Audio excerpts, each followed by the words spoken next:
Hello everyone, welcome. Now we will study the subject radiation physics of DRT part first. Radiation physics के अंदर आज हम एक नया टॉपिक स्टार्ट करने जा रहे हैं जिसका नाम है रेडिएशन हज़ार्ड एंड प्रोटेक्शन। तो जैसा कि अपने रेडियोलॉजी डिपार्टमेंट के अंदर रेडिएशन के यूजेस दैट मीन्स एप्लीकेशंस कि रेडिएशन किस किस काम में आती है उसके बारे में अपन अच्छे से डिस्कस करते हैं। दो प्रकार के मेनली इसके यूज़, एक डायग्नोसिस और एक ट्रीटमेंट। दैट मीन्स कि रेडिएशन की सहायता से हम किसी भी डिजीज़ के बारे में पता लगाते हैं, डायग्नोसिस करते हैं, और दूसरा उस डिजीज़ का ट्रीटमेंट। ठीक है, ज़रूरी नहीं है कि जो डिजीज़ रेडिएशन से डायग्नोस की गई है उसका ट्रीटमेंट रेडिएशन से, बट ये है कि रेडिएशन डायग्नोसिस में भी काम आती है और ट्रीटमेंट में भी काम आती है। डायग्नोसिस के अंदर अगर बात की जाए तो अपन ने फर्स्ट ईयर के अंदर एक दो प्रोसीजर मेनली पढ़े होंगे। नॉर्मल एक्सरे पढ़ा है, उसके बाद में अगर अपन बात करें तो मेमोग्राफी वगैरह या फिर फ्लोरोस्कोपी, ये अपन यहाँ पे पढ़ेंगे। बट इसके जो अदर यूजेस हैं, एप्लीकेशन है, वो अपन सेकेंड ईयर के अंदर that means DRT part second में डीपली डिस्कस करेंगे।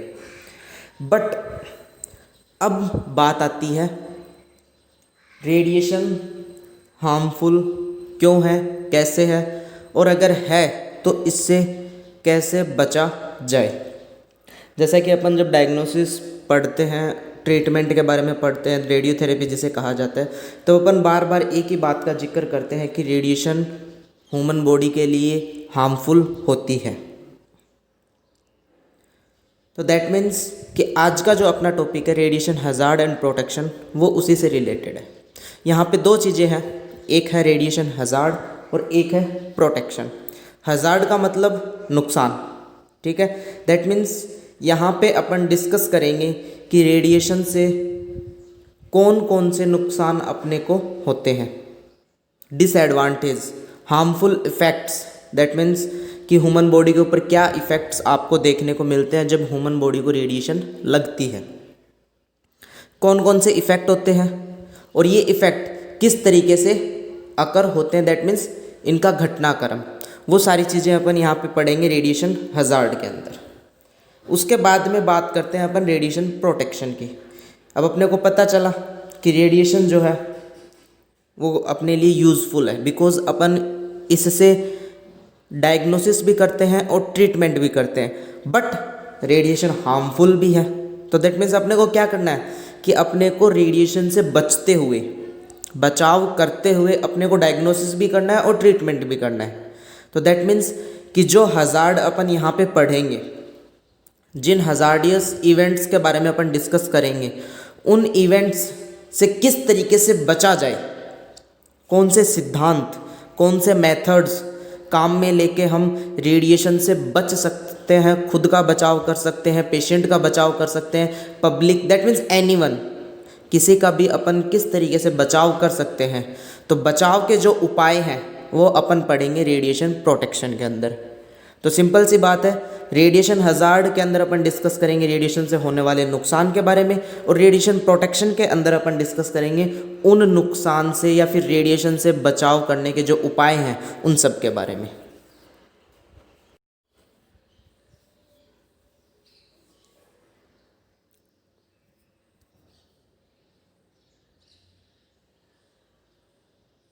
तो अभी जो मैंने आपको इंट्रोडक्शन बताया नॉर्मल लैंग्वेज के अंदर, उसको अब अपन थ्योरेटिकल लैंग्वेज के अंदर डिस्कस कर लेते हैं कि थ्योरी क्या कहती है, इसके बारे में डेफिनेशंस क्या कहती हैं।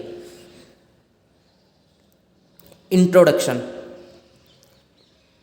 The harmful effects caused by the penetration of radiation in the human body is called radiation hazard। Simple and sweet language के अंदर डेफिनेशन दी गई है रेडिएशन हज़ार्ड की, कि जब ह्यूमन बॉडी के अंदर रेडिएशन पेनिट्रेट करती है, पेनिट्रेट करने का मतलब भेदना, घुसना। दैट मीन्स कि जब ह्यूमन बॉडी को रेडिएशन लगती है, नॉर्मल भाषा में अपन बोल सकते हैं कि जब ह्यूमन बॉडी को रेडिएशन लगती है, ठीक है, तो उससे जो भी हार्मफुल इफ़ेक्ट जनरेट होते हैं हार्मफुल दैट मीन्स कि जो कि नुकसानदायक है। प्रभावित दैट मीन्स कि ऐसे प्रभाव या फिर ऐसे इफ़ेक्ट्स आपको देखने को मिलते हैं जो कि नुकसानदायक हैं। और किसके थ्रू देखने को मिले? जब ह्यूमन बॉडी को रेडिएशन लगी, पेनिट्रेट हुई, तो वो जो हार्मफुल इफ़ेक्ट है वो क्या कहलाता है? रेडिएशन हज़ार्ड कहलाता है, या फिर ये जो पूरी घटनाक्रम है ये रेडिएशन हज़ार्ड कहलाती है। एक बार दोबारा से देखना इसको, simple and sweet that means कि जब ह्यूमन बॉडी पे रेडिएशन लगती है और उससे जो भी नुकसान होते हैं उन्हें रेडिएशन हज़ार्ड कहा जाता है। दैट मीन्स वो रेडिएशन हज़ार्ड में आते हैं। दूसरा, जैसा कि अपना टॉपिक था रेडिएशन हज़ार्ड एंड प्रोटेक्शन, तो अब अपन प्रोटेक्शन के बारे में डिस्कस कर लेते हैं।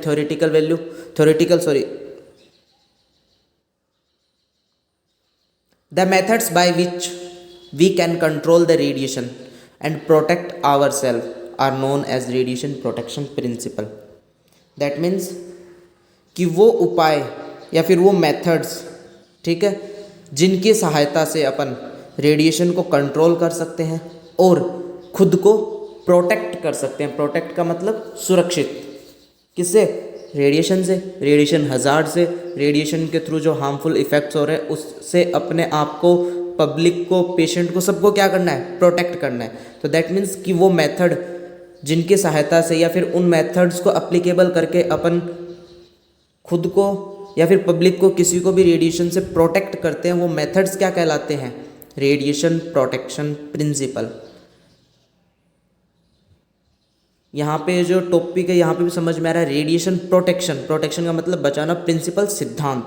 दैट मीन्स कि वो सिद्धांत, वो मेथड्स जिनकी सहायता से अपन रेडिएशन से प्रोटेक्ट हो सकते हैं वो कहलाते हैं रेडिएशन प्रोटेक्शन प्रिंसिपल। ये बात हुई नॉर्मल इंट्रोडक्शन की।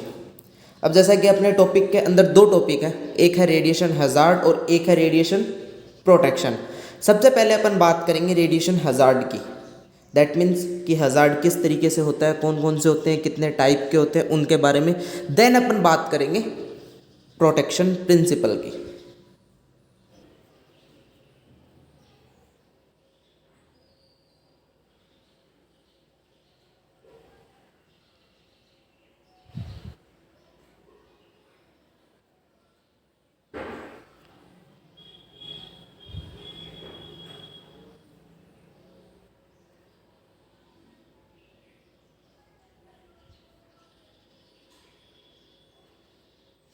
Now we will discuss about the radiation hazard.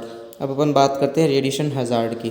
तो रेडिएशन हज़ार्ड के अंदर जब ह्यूमन बॉडी को रेडिएशन लगती है और उसमें जो इफ़ेक्ट देखने को मिलते हैं, तो ये जो पूरी घटनाक्रम होती है इसे कहा जाता है radio biological effect. Simple and sweet कि जब ह्यूमन बॉडी को रेडिएशन लगी, उसमें जो भी इफ़ेक्ट हुए उनको बायोलॉजी की लैंग्वेज के अंदर क्या कहा जाता है? रेडियो बायोलॉजिकल इफ़ेक्ट कहा जाता है। अब इसकी थ्योरेटिकल जो डेफिनेशंस है उनके बारे में भी अपन डिस्कस कर लेते हैं कि वो क्या कहती है। When radiation falls on human body it produces moving electrons. That means कि जब रेडिएशन ह्यूमन बॉडी पे गिरती है या फिर पेनिट्रेट करती है, पेनिट्रेट का मतलब भेदना। दैट मीन्स कि जब ह्यूमन बॉडी को रेडिएशन लगती है, it produces moving electrons. That means कि ह्यूमन बॉडी के अंदर ऑब्वियस सी बात है, एटम्स हैं, मॉलिक्यूल्स हैं, कंपाउंड्स हैं, तो वहाँ से क्या होते हैं? मूविंग इलेक्ट्रॉन्स प्रोड्यूस किए जाते हैं। सबको पता है आपको कि रेडिएशन में एनर्जी होती है। अपन जो डायग्नोसिस के अंदर भी पढ़ते हैं कि रेडिएशन के अंदर क्या होती है? एनर्जी, फोटॉन्स होते हैं। तो दैट मीन्स यहाँ पे क्या होता है कि जब एटम्स और मॉलिक्यूल्स, अपने जो ह्यूमन बॉडी के एटम्स और मॉलिक्यूल्स हैं, जब उनको एनर्जी मिलती है तो वहाँ से मूविंग इलेक्ट्रॉन्स निकलते हैं। दैट मीन्स कि जो मूवेबल है। अब वो मूविंग इलेक्ट्रॉन्स क्या करते हैं उनके बारे में देखते हैं। These electrons ionise and excite other atoms. वो इलेक्ट्रॉन्स क्या करेंगे? दूसरे किसी एटम के साथ जाके टकराएंगे, किसी मॉलिक्यूल के साथ जाके टकराएंगे, और टकराने से क्या होगा? उनको वो एनर्जी देंगे। एनर्जी देने से क्या होगा कि वहाँ पे या तो आयोनाइजेशन की प्रोसेस होगी या फिर एक्साइटेशन की प्रोसेस होगी। आयोनाइजेशन और एक्साइटेशन भी अपन ने अच्छे से डिस्कस कर रखा है। आयोनाइजेशन दैट मीन्स एटम से इलेक्ट्रॉन का बाहर निकलना, आयंस का बनना, आयन के पेयर का बनना। और एक्साइटेशन का मतलब जब इलेक्ट्रॉन को सफिशिएंट एनर्जी मिलती है तो वो अपने लोअर एनर्जी लेवल से हायर एनर्जी लेवल में जाता है और फिर वापस लोअर एनर्जी लेवल में आ जाता है। तो दैट मीन्स कि ये जो मूविंग इलेक्ट्रॉन्स है ये जब एटम और मॉलिक्यूल्स को एनर्जी देंगे तो वहाँ पे आयोनाइजेशन और एक्साइटेशन की प्रोसेस होगी अदर एटम्स के अंदर, ठीक है। And produces chemical and molecular changes. अब ऑब्वियस सी बात है ह्यूमन बॉडी के अंदर है क्या, कंपाउंड्स, एटम्स, मॉलिक्यूल्स जिसके अंदर चेंजेस आ गए हैं। चेंजेस कैसे आए, मूविंग इलेक्ट्रॉन्स ने उनको एनर्जी दी, कहीं पे आयोनाइजेशन हो रहा है, कहीं पे एक्साइटेशन हो रहा है। दैट मीन्स कि यहाँ पे चेंजेस आ रहे हैं। और ये जो चेंजेस है इन चेंजेस को क्या कहा जाता है, केमिकल एंड मोलिकुलर चेंजेस, ठीक है, इन सेल्स और डीएनए।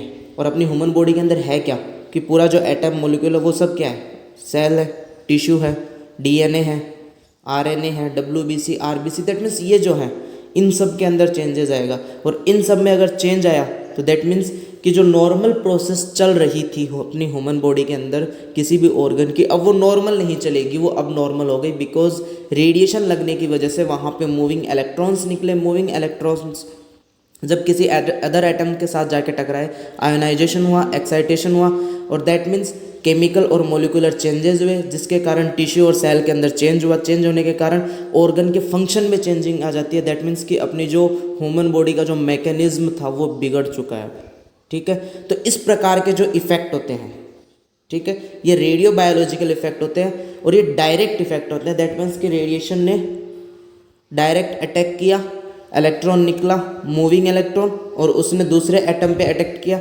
और मॉलिक्यूलर चेंजेस हो गए। अब अपन बात करते हैं नेक्स्ट रेडियो बायोलॉजिकल इफेक्ट के बारे में। अब होता क्या है कि रेडिएशन मूविंग इलेक्ट्रॉन ही प्रोड्यूस नहीं करती, इसके साथ साथ में वो फ्री रेडिकल्स भी प्रोड्यूस करती है। फ्री रेडिकल्स कैसे प्रोड्यूस होगा, मूविंग इलेक्ट्रॉन्स कहाँ से आई, किसी एटम को एनर्जी मिली, ऑब्वियस सी बात है रेडिएशन गिरेगी, किसी एटम को एनर्जी मिलेगी तो वहीं से तो मूविंग इलेक्ट्रॉन्स निकलेंगे। मूविंग इलेक्ट्रॉन अलग हो गए, उसने अपनी प्रोसेस कर ली, वो दूसरे एटम के साथ जाके टकराएगा और वहाँ पे ionisation, excitation, chemical, molecular changes, cell और डीएनए के अंदर टिश्यू में चेंज आ गया, सारी प्रोसेस हो गई, उसे अपन ने डायरेक्ट इफेक्ट का नाम दे दिया।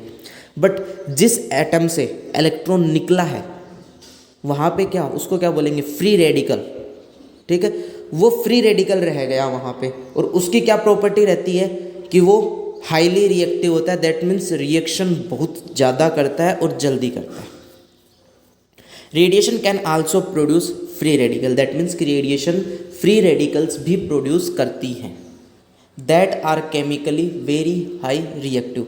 दैट मीन्स कि ये जो फ्री रेडिकल्स हैं ये बहुत ज़्यादा हाईली रिएक्टिव कंपाउंड्स होते हैं, एटम्स होते हैं जो कि जल्दी से रिएक्शन कर लेते हैं। तो ऑब्वियस सी बात है ह्यूमन बॉडी के अंदर फ्री रेडिकल्स प्रोड्यूस हो चुके हैं, अब वो क्या करेंगे, दूसरे एटम के साथ में रिएक्शन करेंगे। और जब वो दूसरे एटम्स के साथ रिएक्शन करेंगे तो नया कंपाउंड बनेगा, नया मॉलिक्यूल बनेगा। दैट मीन्स कि चेंजेस आ चुके हैं जो कि नहीं आने चाहिए थे। दैट मीन्स कि जो नॉर्मल फंक्शनिंग की जो कंडीशन चल रही थी वो अब नहीं हो रही है, अब नॉर्मल हो चुकी है।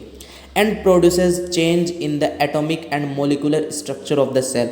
यानी कि जो सेल है, ऑब्वियसली बात, अपनी ह्यूमन बॉडी की जो इकाई यूनिट है वो क्या है, सेल, कोशिका। तो दैट मीन्स कि अब सेल के जो एटम्स और मॉलिक्यूल्स है उसमें क्या हो चुका है, चेंजेस आ चुके हैं।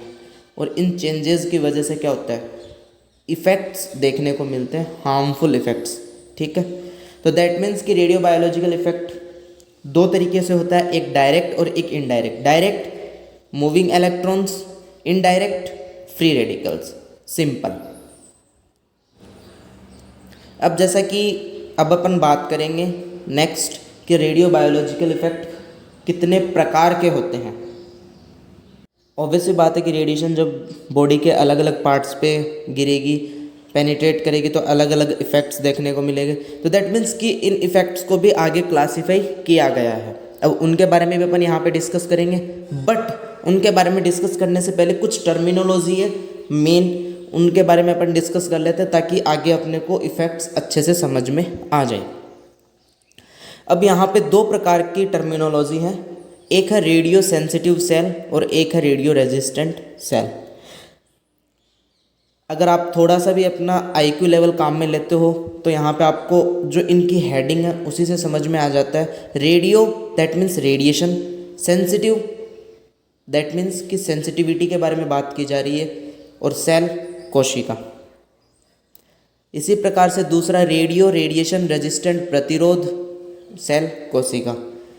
मतलब ये है साफ और सिंपल कि जो कोशिकाएं या फिर जो टिश्यू, कोई भी सेल या फिर कोई भी टिश्यू जो कि रेडिएशन से ज़्यादा सेंसिटिव होते हैं। ज़्यादा सेंसिटिव होने का मतलब कि उनको अगर थोड़ी सी भी रेडिएशन लगी तो वहाँ पे क्या हो जाएगा, केमिकल चेंज हो सकता है, मोलिकुलर चेंजेस हो सकते हैं, रेडियो बायोलॉजिकल इफेक्ट देखने को मिल सकते हैं।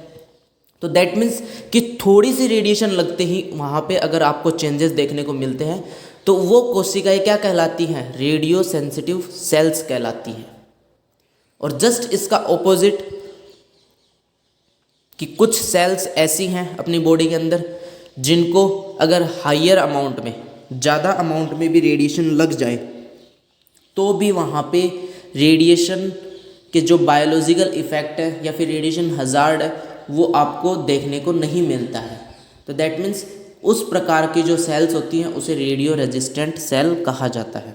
अब अपन बात करते हैं इनके थ्योरेटिकल डेफिनेशंस की। The cells that are well nourished, quickly dividing and metabolically high active and which are easily affected by the radiation are called radio sensitive cells. That means कि वो कोशिकाएं जो अच्छे से नरिश्ड है, नरिश्ड का मतलब उनको पोषण अच्छे से मिला हुआ है, वेल नरिश्ड है वो, क्विकली डिवाइडिंग दैट मीन्स कि जिनके अंदर डिवाइडेशन जल्दी होता है, एंड मेटाबॉलिकली हाईली एक्टिव, और जो कि बहुत ज़्यादा हाईली एक्टिव होती हैं। उन सेल्स में होता क्या है, which are easily affected by the radiation, वो रेडिएशन से बहुत इजीली इफेक्ट हो जाती है। दैट मीन्स कि अगर उनको थोड़ी सी मात्रा में भी रेडिएशन मिली, थोड़ी सी मात्रा में भी एनर्जी मिली तो वहाँ पे केमिकल और मोलिकुलर चेंजेस आपको देखने को मिल सकते हैं। तो उन प्रकार की या फिर उस प्रकार की जो सेल्स है उसे रेडियो सेंसिटिव सेल्स कहा जाता है। इनके अगर एग्जाम्पल की बात की जाए, आरबीसी रेड ब्लड सेल्स जो कि अपने ब्लड में पाई जाती हैं, WBC white blood cells, lymph nodes, stem cells, ये जितने भी प्रकार की जो सेल्स हैं ये हाईली रिएक्टिव होती हैं। दैट मीन्स कि इनको अगर थोड़ी सी भी रेडिएशन लग जाए तो रेडिएशन लगते क्या होगा, यहाँ पे आपको हार्मफुल इफेक्ट्स देखने को मिलते हैं। आरबीसी डब्ल्यूबीसी लिम्फ नोड की अगर बात की जाए तो नॉर्मल, दैट मीन्स इनके बारे में आप जानते हो। अगर स्टेम सेल की बात की जाए तो इसके बारे में थोड़ा सा आपका बता देता हूँ।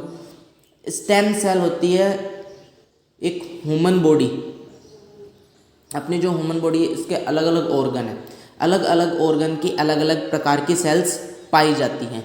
बट ह्यूमन बॉडी जब बनती है स्टार्टिंग, दैट मीन्स रिप्रोडक्शन पे अगर अपन चलें तो दैट मीन्स जहाँ पे ओवम और स्पर्म का जब फर्टिलाइजेशन होता है, जब उनका फर्टिलाइजेशन होने के बाद में जो स्टार्टिंग के अंदर जो सेल्स बनती हैं, सबसे पहले 2 सेल्स का निर्माण, पहले एक का होता है जाइगोट, फिर उसके बाद में उनमें डिवाइडेशन होता है, 2 सेल बनती हैं, फिर 4 बनती हैं, फिर 8 बनती है। तो वो जो सेल्स होती है उन सेल्स में क्या क्वालिटी है कि वो पूरे बॉडी ऑर्गन को बना सकती है। ऑब्वियस सी बात है, उन 4, उन 8, उन 10 सेल से तो अपना पूरी बॉडी ऑर्गन बनता है। तो वो जो सेल्स होती है उन्हें स्टेम सेल्स कहा जाता है, और जो कि बहुत ज़्यादा वेल नरिश्ड होती है, बहुत ज़्यादा हाईली एक्टिव होती है और बहुत ज़्यादा रेडियो सेंसिटिव होती हैं। अगर उनको थोड़ी सी भी रेडिएशन लग जाए तो वो तुरंत डैमेज हो जाती है, वहाँ पे तुरंत रिएक्शन होती है और वो तुरंत डैमेज हो जाती है। इसीलिए अपना जो रेडिएशन डिपार्टमेंट है वहाँ पे कोई भी प्रेग्नेंट वूमन होती है उसको रेडिएशन डिपार्टमेंट में जाने के लिए प्रोहिबिट करा जाता है, रेस्ट्रिक्ट करा जाता है, बिकॉज वहाँ पे उसके जो यूट्रस है उसके अंदर स्टेम सेल्स हैं, और वो जो स्टेम सेल्स है अगर उनको रेडिएशन लगी दैट मीन्स वो डैमेज हो सकती हैं। Stem cells are highly reactive and radio sensitive cells. अब इसके ऑपोजिट अगर अपन बात करें रेडियो रेजिस्टेंट दैट मीन्स कि वो सेल्स जिन पे रेडिएशन का कोई प्रभाव नहीं पड़ता, या फिर अगर उन पड़ता है बट बहुत ज़्यादा एनर्जी चाहिए होती है। The cells of tissues that are less affected by the radiation, that means कि जो रेडिएशन से कम इफेक्ट होती है, रेडिएशन का प्रभाव उन पे कम पड़ता है, उस प्रकार की कोई भी जो सेल होती है उसे रेडियो रेजिस्टेंट सेल कहा जाता है। और इसका बेस्ट एग्जांपल है नर्व सेल, न्यूरॉन। अपनी ह्यूमन बॉडी के अंदर जो नर्व सेल पाई जाती हैं वो सबसे कम इफेक्ट होती हैं रेडियो रेजिस्टेंट सेल के, that means radio resistant cell कहलाती हैं। इसको ध्यान रखना, ये वाइवा का क्वेश्चन भी बन सकता है कि radio sensitive sales, that means कि अपनी ह्यूमन बॉडी की कौन सी सेल्स हैं जो कि रेडिएशन से हाईली रिएक्टिव होती हैं, हाईली अफेक्टेड होती हैं, और कौन सी सेल्स रेडिएशन से लेस इफेक्टेड होती हैं। तो ये कुछ टर्मिनोलॉजी थी। अब अपन बात करेंगे क्लासिफिकेशन की। Radio biological effect, that means कि रेडियो बायोलॉजिकल इफेक्ट को कौन कौन से इफेक्ट्स के अंदर क्लासीफाई किया गया है। बट जैसा कि मैं आपको बता दूं कि यहाँ पे जो आप क्लासिफिकेशन देख रहे हो, इस क्लासिफिकेशन के बारे में अपन डिटेल में डिस्कस नहीं करेंगे। डिटेल में अपन second year, that means DRT part second के अंदर डिस्कस करेंगे।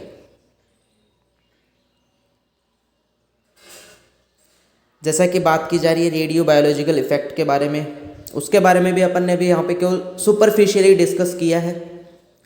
डिटेल में इनकी बारे में अपन अच्छे से डिस्कस करेंगे DRT पार्ट सेकेंड में। अब अगर क्लासिफिकेशन की बात की जाए तो biological effect, that means radio biological effect को दो पार्ट्स में डिवाइड किया जाता है। एक है स्टोकास्टिक इफेक्ट और दूसरा है डिटर्मिनिस्टिक इफेक्ट। इनके अलग अलग नाम भी हैं जिनके नाम से जाने जाते हैं, तो कंफ्यूज ना हो। कई बार क्वेश्चन के अंदर नाम चेंज करके क्वेश्चन आ जाता है, तो उसके लिए बताया जा रहा है कि स्टोकास्टिक इफेक्ट को लेट इफेक्ट भी कहा जाता है, क्रोनिक इफेक्ट भी कहा जाता है, और डिटर्मिनिस्टिक इफेक्ट को अर्ली इफेक्ट भी कहा जाता है और एक्यूट इफेक्ट भी कहा जाता है। अब अगर अपन बात करें स्टोकास्टिक इफेक्ट की, तो इसे भी फर्दर क्लासिफाई किया जाता है और इसको 3 प्रकार के इफेक्ट में डिवाइड किया जाता है: somatic effect, foetal effect and genetic effect. तो ये अपना क्लासिफिकेशन हुआ रेडियो बायोलॉजिकल इफेक्ट का। अब नेक्स्ट लेक्चर के अंदर अपन डिस्कस करेंगे स्टोकास्टिक इफेक्ट और डिटर्मिनिस्टिक इफेक्ट के बारे में। Thank you so much.